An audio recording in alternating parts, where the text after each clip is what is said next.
So there is a lot of things I wish I could talk about, and eventually I may get around to them, but for now I want to focus on more specifically the stuff relating to the most recent chapter and kind of go through them a little bit more. So this video will most likely be structured in some sort of bullet point format. I'll hopefully be able to leave timestamps to make it more convenient for yourself to skip through and to find the sections that you're more interested in. But to start off all of this, Eren and Mikasa. This has been probably one of the most beautiful and heartwarming and heartbreaking experience for these two as individuals. A majority of the time, Attack on Titan is viewed from Eren's perspective, and over time you get so accustomed to that you forget a lot of the people surrounding him. And while they're just as vital and just as important and played upon in very incredible types of ways, you still kind of solely focus on Eren Jaeger, and then it's everyone else. But what this chapter has somewhat reiterated and kind of recontextualized massive portions of the story is that Eren and Mikasa have been a lot more connected than we would actually think. And you can actually see the pre-planning and the foundation for this within the beginning of the story, within the very early stages of characterizing these individuals and building that development and allowing them to grow and formulating the types of emotions and mindsets that they have. And the two people that we focus on in a very deep and knowledgeable way is Eren and Mikasa. How they have grown off one another, how they've emotionally connected to one another, and the influence that they have with one another. Their relationship has been there since the very first chapter, and the most recent one has revitalized and revisited probably the most prominent and questioned thing within the community, within Attack on Titan's narrative for the longest of times. That very iconic phrase within chapter 1, "See you later, Eren." We did not know what this was, where this came from. And while there has been an endless amount of theories, we've finally seen what gave birth to it. A world that was created by both of them, a home that they both shared.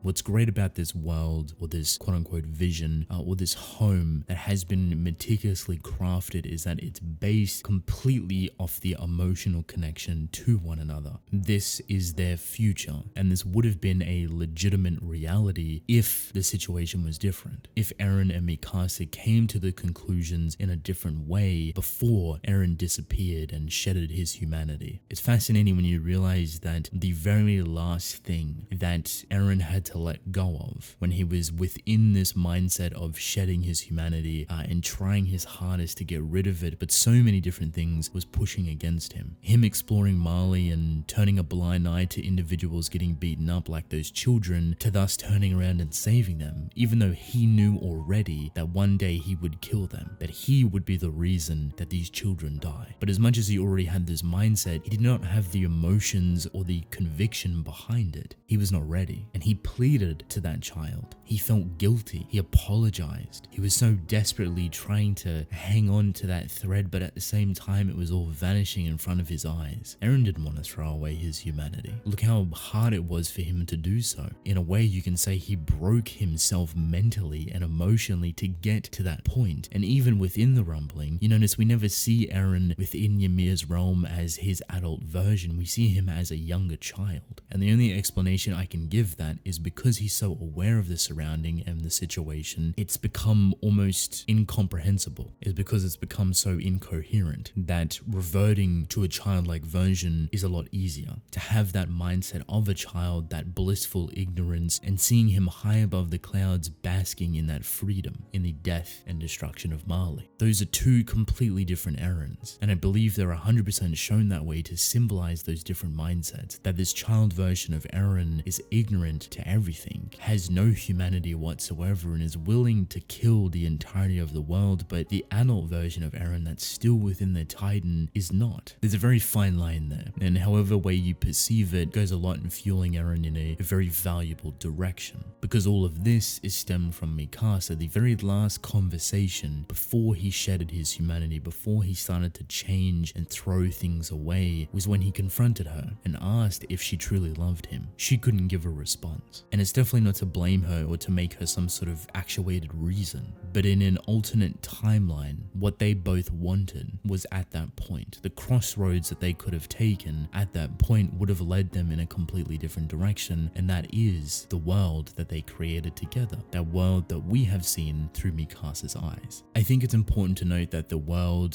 / vision / alternate reality, whatever you want to call it, is only surrounding them, just those two. Originally, I thought it was either propelled from Mikasa or Eren specifically within the chapter. And while within the context and the structure of the chapter, it makes a lot of sense, in reality, they could actually both do it. And it does not devalue either of them, is because this home or this world or this vision is specific to both of them. And I don't think I would have necessarily came to that conclusion if for a lot of people's other perceptions of it and how they perceived Mikasa and Eren and this home that they've always wanted together. So it's not to say that this is some sort of daydream, which is something that I should have probably specified within the video surrounding the chapter, but more so just a slice of what their life would have been. An alternate reality, a world or home that they both shared together, but you see it crumble and start to deteriorate because it's not a current reality. So when you see Mikasa wanting to go back home, it's to that place. That's her home with Eren. That's somewhere safe, somewhere that she can fall back to.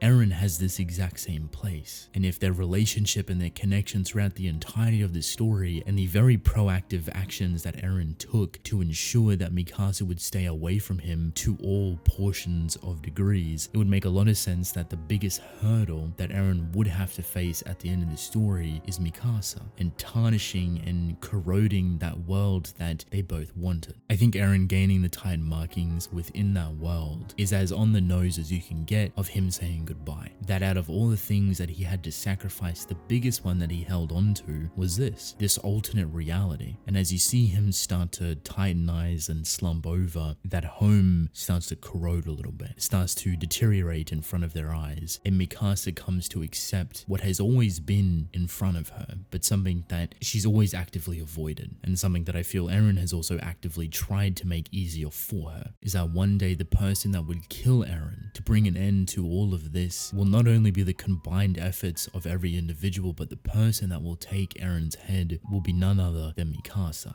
What Eren tried to do is force her in this direction. It didn't work. She came to this conclusion on her own regard. So instead of Eren trying to push her down a direction of forgetting about him and throwing away the scarf and erase any sort of memories of him from her, she does the opposite. She comes to accept and weaponize those ideals. It empowers her. So she won't forget about Eren. Instead, she will continue loving him. Through this event, it was that very high hurdle and trying to jump over it to accept what was on the other side, which was Eren Jaeger's death. And you could see the mental gymnastics that was going on. But when it all clicks, when it all meshes, you see their reaction, you see their faces. And it's probably the most intimate and personal thing about the whole chapter. The look that they give each other before she kills him is like it was always going to be a thing. That Eren believed in her to make the decision in a way that would empower her, to set her free in her own way. Not free from Eren or forgetting about him, but in a way that she was happy with. And then to end it off on such a beautiful note, you have the kiss. Something that has always been building within the background and the emotions that have combined to fuel all of it into this direction, into this outcome, into this moment. Regardless of anything else, for this reason alone, I don't think Eren Jaeger is going to live at the end of the story. This was such a monumental and emotional fueled goodbye to Eren Jaeger, from someone that is the closest to him, to someone that understands him, to someone that shares a world with him, an alternate future where they live together, where they loved one another. To keep Eren alive in the physical form, personally for me, devalues that entire experience that they've both gone through, that they both had to overcome and accepting death to set themselves free. What I feel gives the exact same response that I believe people are looking for in saying that they want Eren Jaeger to still be alive if they keep Eren alive within the realms, if that is where he truly resides. Because you can still have a beyond emotional moment and connection between individuals, between characters, with all of them within the realm, within the paths. Theoretically, it could be almost identical to keeping him alive, just without the negatives that come with it, without devaluing everything think that these characters have put into this moment, what the narrative has built up towards. There has to be a consequence for these actions, and for the longest of times I feel Eren has known this. He knew that once he went down this direction, the biggest thing would be the response from his friends, and whether or not his friends could accept his own death. Seemingly he knew it was coming, but could his friends comprehend it? Could they emotionally take it? So he'd done everything within his position to make it easier for them. Mikasa was the biggest hurdle, and he treated her horribly before the rumbling, but it didn't detour her, it didn't derail her. If anything, it continuously ate away at her in making a decision on her own regard.